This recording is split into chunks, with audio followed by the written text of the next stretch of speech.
Bom dia, irmãos.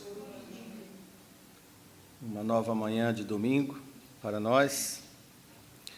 E muito bom começar o dia aqui com os irmãos, mais uma vez.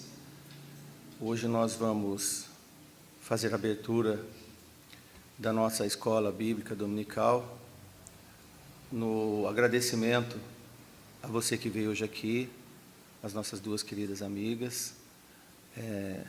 Maria, muito obrigado. Aos demais que estão aqui conosco. A intenção nossa é começar o dia informados, começar a semana, um recomeço de vida, sempre no Senhor. E nós vamos comentar aqui nesse início de manhã sobre humor. Tem se invocado muito sobre isso, investido muito sobre isso, embora a gente não perceba, não pega bem, não é bom nem é agradável um cristão andar de carrancudo, de cara feia, mal-humorado, cheio de reclamação. E as pessoas vão olhar e vão falar: que fim é esse? De onde veio isso? O que aconteceu? Então, isso não traz nenhum cheiro suave, um reflexo, um espelho que possa refletir aquilo que poderíamos ser ou deveríamos ser. Por outro lado, nós não devemos forçar, não devemos fabricar bom humor. E isso o mundo faz. O mundo do entretenimento é um dos maiores investimentos que existe. É um dos melhores negócios, é o entretenimento. Teatro, parques temáticos, parques de diversão, milionários, Disney, Orlando, hoje os talk shows, pessoas que ganham fortunas para fazer as pessoas rir por 1, 2 horas, cobra uma fortuna e paga-se uma fortuna para isso. Então, é uma fábrica, é uma compra de felicidade. E nós precisamos distinguir entre ser uma pessoa alegre, satisfeita, contentada, e ser uma pessoa que tem felicidade, pontos de sorriso, e depois pontos de tristeza, de amargura.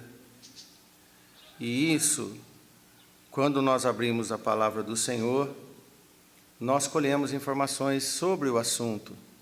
Esta manhã nós vamos ler algumas informações bíblicas sobre isso. O apóstolo Paulo escreveu numa das suas cartas à igreja de Filipenses, capítulo 3, versículo 1, e ele diz assim na sua carta: resta, irmãos meus, que vos regozijeis no Senhor. Não me aborreço de escrever-vos as mesmas coisas, e é segurança para vós. Amém? Regozijei-vos no Senhor.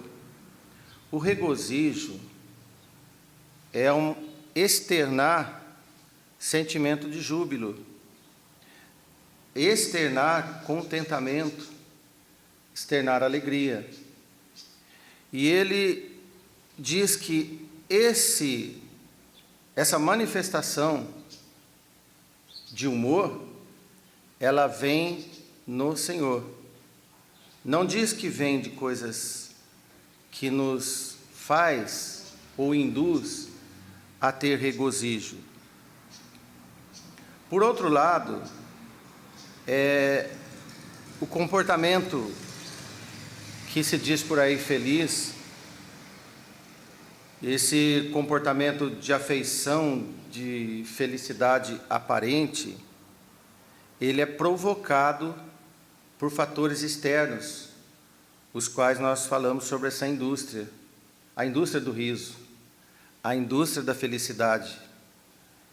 Alguns países, principalmente países socialistas, tem ministério da felicidade. Pode parecer uma aberração, mas a Venezuela tem o ministério da felicidade, criado pelo falecido Hugo Chávez. Interessante que forçar não dá. E nós vemos que o país hoje está num caos, não vamos discutir política, mas comprar, forçar, institucionalizar o humor é a pior coisa que pode ser. Você não compra a felicidade e a alegria dos filhos, e nem da igreja. Então, esse comportamento, ele pode ser efeito de um conto humorístico, de um fato ligado às emoções, mas ele é efêmero, ele é passageiro. Então não podemos depender do nosso estado de humor, e alguns dizem estado de espírito. Outros dizem, hoje eu levantei. Nós temos os nossos problemas da alma, que o humor vem da alma, mas ele não deve ser maior do que o poder de Deus em nós. Regozijei do Senhor. É esse embate entre a presença do Senhor e nos dar o contentamento, o regozijo, a alegria de viver no Senhor, ela sempre deve sobrepujar as dificuldades que nos pode levar à tristeza ou algum fator emocional que pode nos levar a uma efêmera felicidade. Não devemos depender de sensação de humor. Nós nunca devemos depender de sensação de humor, porque pode ser forçado ou pode ser induzido por fatores externos. Então, o contentamento, ele é perene. Contentamento é um estado modificado de uma pessoa. Ele é contente, ele é satisfeito com tudo que tem, independente de ter ou não ter. É o ser, ele é contentado.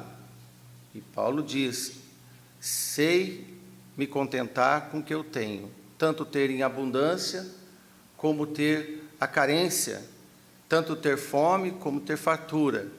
Então, fatores externos não alteram a alegria e o contentamento que um servo, uma serva do Senhor deve ter. Então, contentamento é intrínseco do fator alegria no Senhor, regozijo no Senhor. No versículo 11 de Filipenses, na segunda parte diz, porque já aprendi contentar-me com o que tenho. Contentamento é sim um aprendizado, é um exercício. Com o tempo, nós vamos demonstrando mais regozijo e mais contentamento.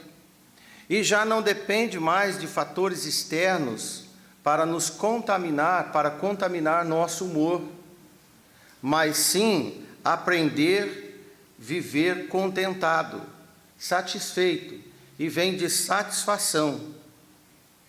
Provérbios 15, 13 diz que o coração alegre aformoseia o rosto. O coração alegre aformoseia o rosto. E isso é interessante, o coração, não a vista. O coração alegre aformoseia o rosto. De imediato podemos tomar algumas conclusões desse nosso breve comentário, que a diferença entre alegria e felicidade é a fonte. É a fonte. A alegria brota de dentro do contentamento e ela é mais perene. Ela é perene. A felicidade é ligada a fatores externos. Pode ser forçada, breve e induzida. Quando o apóstolo, ainda lá no nossa carta que observamos nessa manhã, no capítulo 4, a partir do versículo 1, e ele diz, meus amados e muito queridos irmãos, portanto, minha alegria e coroa, assim estais firmes no Senhor, amados. Olha, Paulo diz que a igreja, os amados e queridos irmãos, era fator da sua alegria e da sua coroação. Coroação é o resultado do trabalho. Resultados de trabalhos nos dá alegria. Isso é adquirido. Interessante que ele depois diz no versículo 4, regozijai-vos sempre no Senhor. Outra vez digo, regozijai-vos. Parece ser forçado. Regozijai-vos, eu digo, regozijai-vos. Nós devemos procurar, nós devemos aperfeiçoar, como nós lemos, nós devemos aprender a ter contentamento. Quando há em nós o espírito de contentamento, de satisfação, com certeza, nós vamos ter alegria de viver, e não um estado perene de mau humor. Veja o que ele diz no versículo 5 do capítulo 4. Seja a vossa equidade notória a todos os homens, perto está o Senhor. A equidade é você ser imparcial, é de equilíbrio. Além de aprender, devemos ser pessoas equilibradas. Pessoas desequilibradas têm oscilação muito forte de humor, de temperamento. E a equidade nos dá o equilíbrio. Dá o equilíbrio de postura. Tanto faz ventar demais, como faz uma breve brisa. Ele sempre é o que é, fundamentado. E a palavra se ramifica mais sobre essa estrutura. E Paulo diz, seja a vossa equidade notória a todos os homens. As pessoas andam tão desequilibradas, que agora tem nome para tudo. E eles falam de pessoas bipolar. O que é uma pessoa bipolar? Polos são extremos. Às vezes ela está numa alegria, numa felicidade, que fala assim, está viajando. É tão forçado, ou tomou algum remédio, ou bebeu, ou aconteceu alguma coisa, porque aquilo não vai durar a vida toda, é por pouco tempo. Porque quanto mais a pessoa fica eufórica, mais breve é. E tem aquele profundo poço, o down, que é uma tristeza absoluta, vontade de suicídio até, vontade de querer sair dessa vida, como Jonas ficou quando viu Nínive se converter.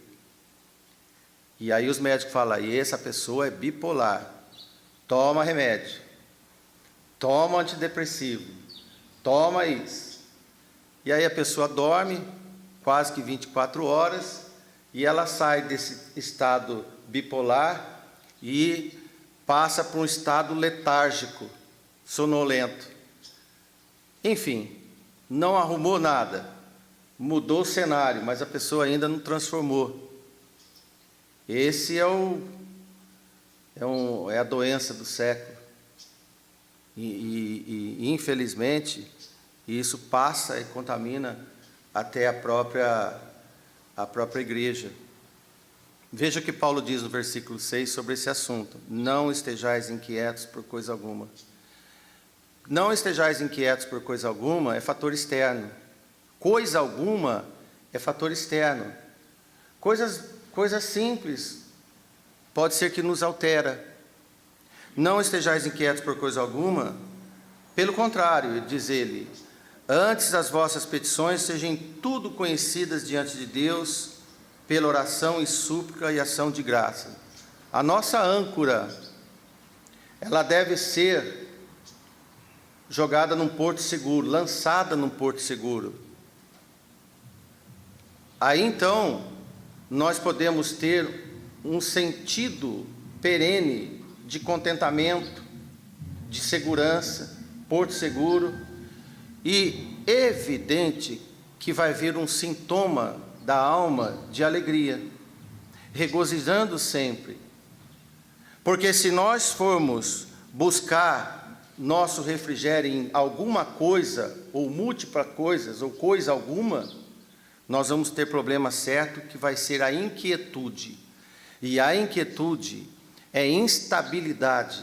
Toda instabilidade da alma e do corpo dá problema. Instabilidade hormonal, instabilidade de humor, instabilidade física, tudo nos contamina e tira de nós a equidade e o equilíbrio. Um outro remédio do Senhor, versículo 7, é a paz. E a paz de Deus, que excede todo entendimento, guardará os vossos corações e os vossos sentimentos em Cristo Jesus. Sentimento é humor, é estado de humor, ou estado de espírito, estado da alma. Temos sentimento, irmãos? Claro que temos. Você não vai num velório enquanto todos choram e você vai estar contando piada lá, como alguns fazem. Rir, até por questão de respeito, de cidadania. Mas enfim, quanto mais proximidade você tem com o falecido, mais o seu estado de sentimento, o seu sentimento vai ser abalado. Mas quando nós vemos que a paz de Deus excede todo o entendimento, porque nosso entendimento é limitado, embora às vezes a gente ache que não. E isso é um comportamento de pedância. Pedância é quando a pessoa acha que ele está acima de tudo e sobre todos. E nós vemos que, na palavra do Senhor, que a paz do Senhor é incompreensível. É isso que diz aqui, é incompreensível. Quando nós estamos no Senhor, vem uma paz que num ambiente que não deveria ter paz. Você tem paz no meio do mundo caótico, você vive em paz. Você vive em paz, talvez numa família tumultuada, e lá tem alguém que tem paz. Isso transcende, excede o entendimento, porque no entendimento, a pessoa também deveria estar perturbada. Olha, irmãos, Paulo diz sobre ele, no versículo 10, ora, muito me regozijei no Senhor, e finalmente reviver a vossa lembrança de mim, pois já vos tinhais lembrado, mas não tinhas tido oportunidade. Lembrança de fora ou de dentro? Interna. Boas lembranças, bons momentos vividos, vão trazer para nós bagagem para contentamento e nos dá regozijo. Nos dá regozijo. No fechamento ontem do estudo de Efésios capítulo 6, e lembrei a igreja que foi o primeiro estudo, a primeira pregação que o irmão Márcio fez aqui em Pereira Barreto, em 1985, alguns de vocês, acho que quase que a maioria não tinha nascido, foi sobre as armaduras de Deus. Então eu lembrei aos irmãos, olha, que bom lembrar que aquela pregação ainda continua em pauta, apesar de mais de 30 anos, continua em pauta, e saber que durante esse tempo convivemos com a igreja por longos e saudáveis anos, e isso nos dá regozijo, nos dá alegria, esse contentamento que é a bagagem acumulada, e a lembrança, irmãos, lembrança, é muito bom ter boas lembranças, isso nos dá bagagem para que os nossos sentimentos transformem em alegria e contentamento. Boas lembranças. Por isso que não podemos e nem devemos ser inconsequentes nas nossas atitudes desde a mocidade. Lembrai-vos do Senhor nos dias da mocidade, para que não venham tempos em que nem o Senhor tem mais contentamento. Imagine você. Se o Senhor não tem mais contentamento, quem é que vai ter? Você? Você vai ter lembranças amargas, penosas, de desobediência, de coisas horríveis. Que estado você vai ter na velhice? Veja que nós temos alguns idosos amargurados, tristes, confusos, porque a bagagem que juntaram nessa sacola da vida, nesse balaio da vida, ele tem pontos que traz momentos e uma vida perene de tristeza. Ora, irmãos, Quando Paulo diz, não digo isto por necessidade, porque aprendi a contentar-me com o que tenho. Volto aqui ao contentamento, que uma das atitudes mais nobres, uma das características nobres do cristão é contentamento. Contente com o que você tem. E contente é contente. Se você é um jovem pobre, mas trabalha, estuda, não fique comparando com quem tem tudo e parece que eles são muito alegres e felizes com isso. Seja muito bem, seja muito contente com o que você tem. E espere no Senhor que, à medida, Ele vai te acrescentando segundo o que é da vontade de Deus. Isso te dá uma alegria por longos e longos tempos. Quando você acordar de vez, você vai fazer um retrospecto, a bagagem, o balaio, o baú da sua vida, e dizer, olha, na verdade eu sempre fui uma pessoa alegre. Eu sempre me contentei, eu sempre tive regozijo. Não pelos bens materiais que você não teve, ou deixou de ter, mas por aquilo que você sempre foi. Precisamos desse exercício. Precisamos sempre. Olha, irmãos, no versículo 19, nós estamos em Filipenses 4, ele diz assim, o meu Deus, segundo as suas riquezas, suprirá todas as vossas necessidades em glória, por Cristo Jesus. Ora, suprirá todas as necessidades em glória, é ponto futuro. Todo ponto futuro é fé. Paulo diz, olha, se você for ver os versículos anteriores, esta igreja tinha feito aquilo que outras não haviam feito, que era acudir o apóstolo nas suas necessidades, porque nenhuma igreja comunicou comigo com respeito a dar e receber, senão vós somente. Olha, a igreja não era rica, mas ela comunicou em ajudar quem também não era rico, mas precisava, ela dividiu. E isso foi um cheiro de suavidade, de sacrifício agradável e aprazível a Deus, diz no versículo 18 o apóstolo Paulo. Olha, deu contentamento a quem doou e deu contentamento a quem recebeu. Todos ficaram contentes e alegres no Senhor entre dar e receber. Não reteu e não fez de um necessitado a necessidade de ter as coisas básicas, porque a fé permeia esse ambiente segundo as riquezas de Deus e suprirá todas as vossas necessidades. E Paulo fecha no versículo 20, quando ele diz, o nosso Deus e Pai, seja a glória para todos sempre, amém. Compreende, meus irmãos? Um pastor chamado Rick Warren, ele fez uma diferença entre felicidade e alegria. Achei interessante, passo para os irmãos. A felicidade depende dos acontecimentos. Assim uma pessoa costuma dizer, estou feliz porque hoje deu tudo certo. Que coisa temporal, né? Estou feliz porque meu filho passou no vestibular. Estou feliz porque eu ganhei um aumento. Você vai ficar contente com isso. Mas esse ponto não deve ser o ponto da sua vida. Olha só, já a alegria é diferente e mais profunda. A alegria é fruto de atitudes de uma escolha, de decisão, de decisões.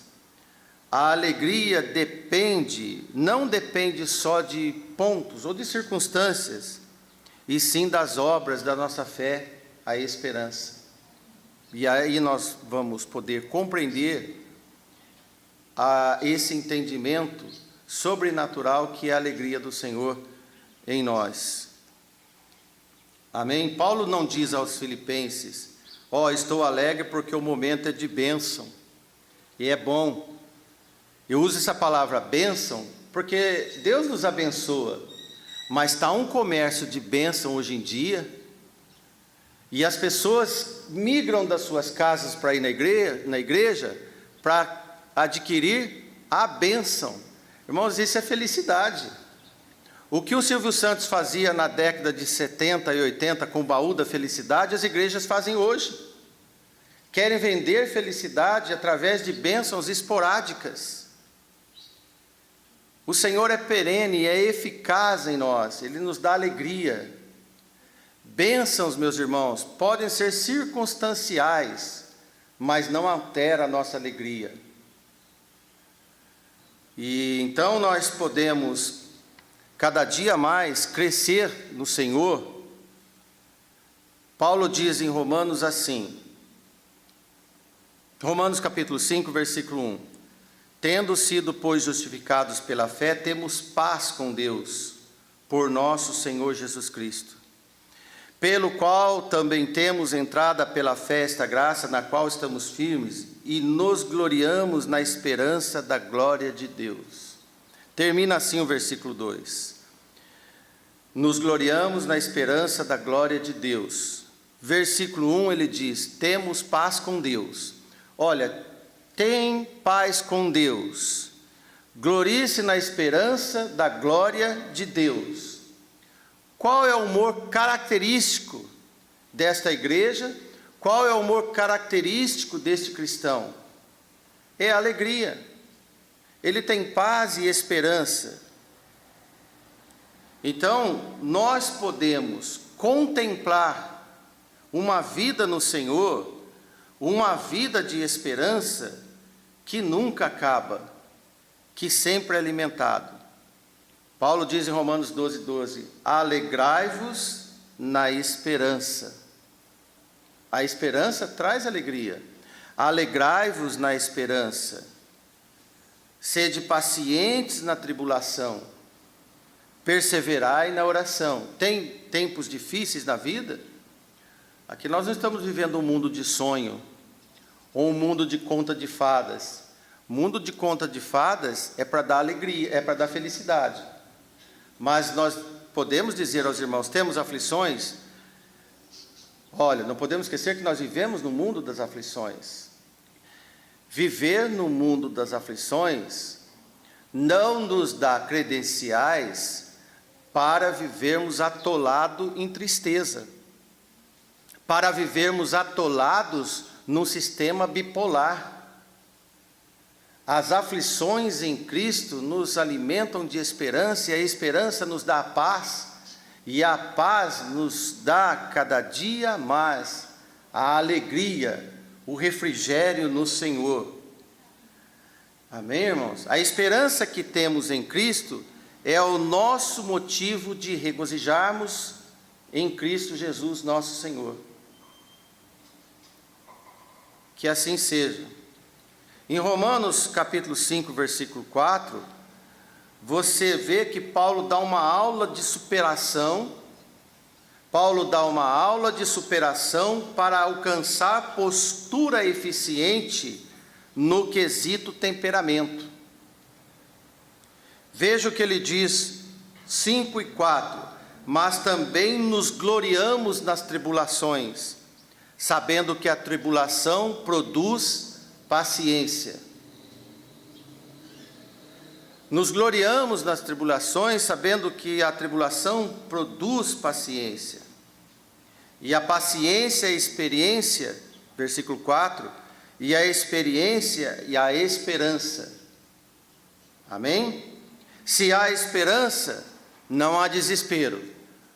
Se há esperança, há humor, há entendimento, há sentimento no Senhor. E isso altera toda a nossa vida. Há uma ideia muito errada de que, se livrando-se dos problemas, seremos mais felizes. As pessoas vivem querendo essa promessa. O dia em que eu me libertar desta coisa, ou o dia que eu me libertar deste chefe, ou o dia que eu terminar esse curso, então eu vou ser uma pessoa muito feliz. Engano. Um triste engano. Uma suposta ausência de problemas não significa encontrar felicidade. O homem é problema em si mesmo. Nós já somos problema para nós. O nosso estado é um problema de pecado, de dor. Precisamos do Senhor para poder entender, compreender, sentir a alegria no Senhor. Então, enquanto estiver vivo neste mundo, o homem jamais vai encontrar o top da bonança, da contemplação. Isso é utopia. Isso é utopia que se vende nos parques temáticos. Isso é utopia de programas que duram horas e horas, principalmente a Rede Globo faz. Tem um programa, eu não assisto, irmãos. Essa semana eu disse para a irmã Suzy, eu nunca assisti, graças a Deus, esse programa do Faustão. Ele começa, acho que vai quase a tarde toda, o vespertino todo de um domingo, para entreter as pessoas, para tirar as pessoas dali, onde elas estão, para entrar na tela, viver todas aquelas coisas inúteis e fúteis, comprar os produtos deles, e depois vai dormir, sei lá onde vai, para no outro dia, segunda-feira, trabalhar. Não é muito melhor, irmãos, ter alegria no Senhor, vir à casa do Senhor e ter esperança? Que esperança Faustão te dá? Que esperança talk show como aquele famoso Jô Soares faz e outros que estão lutando para entrar no lugar deles? Esses falsos remédios do homem para o próprio homem vai deixar o homem cada dia pior. Cada dia pior. Posso dizer aos irmãos, durante as tribulações podemos exercitar o hábito de tirar as mais profundas lições para conhecimento do nosso Senhor e nos dá, irmãos, uma vida de contentamento. Por isso que Paulo diz em 5:3 de Romanos, nos gloriamos nas tribulações. E assim temos uma segurança, uma forma de ver as lutas em segurança, e isso muda o nosso temperamento. Hebreus 6:11 diz, mas desejamos que cada um de vós mostre o mesmo cuidado até o fim, para a completa certeza da esperança. Romanos 14, versículo 17, o apóstolo Paulo diz que o reino de Deus, o que é o reino de Deus? Porque o reino de Deus não é comida nem bebida, mas justiça e paz e alegria no Espírito. Porque quem nisto serve a Cristo, agradável é a Deus e aceito aos homens. Sigamos, pois, as coisas que servem para a paz e para a edificação de uns para com os outros. Volta ao versículo 17. Porque o reino de Deus não é comida nem bebida, mas paz e justiça. Comida e bebida é externo, é diversão, é suprimento do corpo. Mas justiça e paz é suprimento da alma, e isso nos dá alegria. Enquanto o outro pode trazer esporádica felicidade, a paz e a justiça nos dá alegria no Senhor e segurança e paz, e alegria no Espírito. A alegria no Espírito jamais se alcança com comida e bebida, como diz o apóstolo Paulo.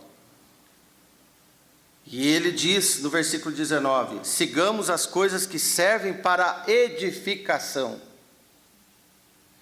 Já pensou você edificar a sua casa, a sua vida, sobre o fundamento do nosso Senhor Jesus Cristo, 1 Coríntios capítulo 3?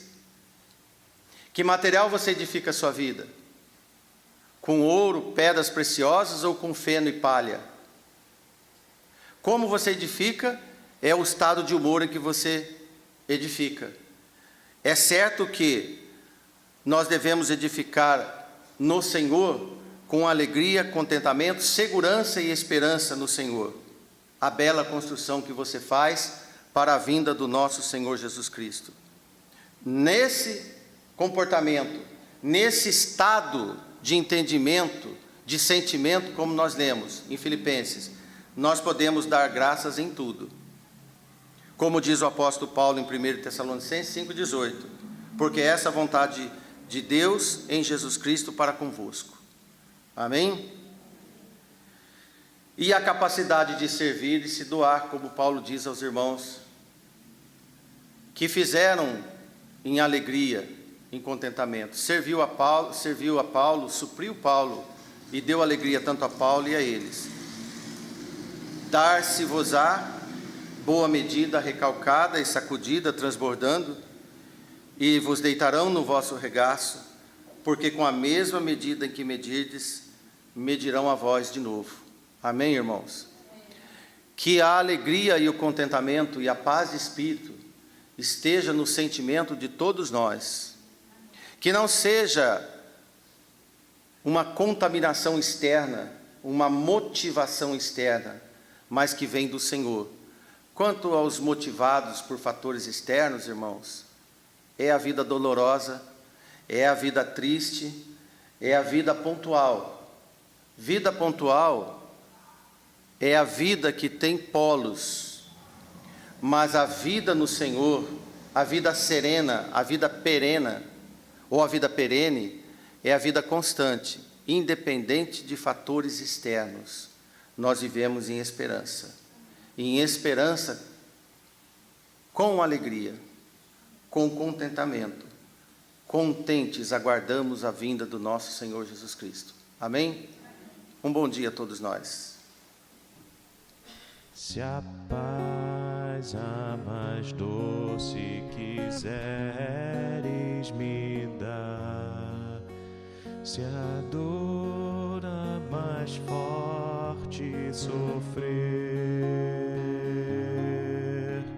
ó seja o que for, tu me fazes saber que feliz com Jesus sempre sou feliz com Jesus, sou feliz com Jesus, meu Senhor. Embora o diabo me tente assaltar, me ataque com vis tentações, ó certo eu estou que apesar de aflições, muito feliz eu serei com Jesus, sou feliz com Jesus, sou feliz com Jesus, meu Senhor. A vinda eu anseio do meu Salvador, em breve virá me levar ao céu, onde eu vou para sempre morar, com remidos na luz do Senhor. Sou feliz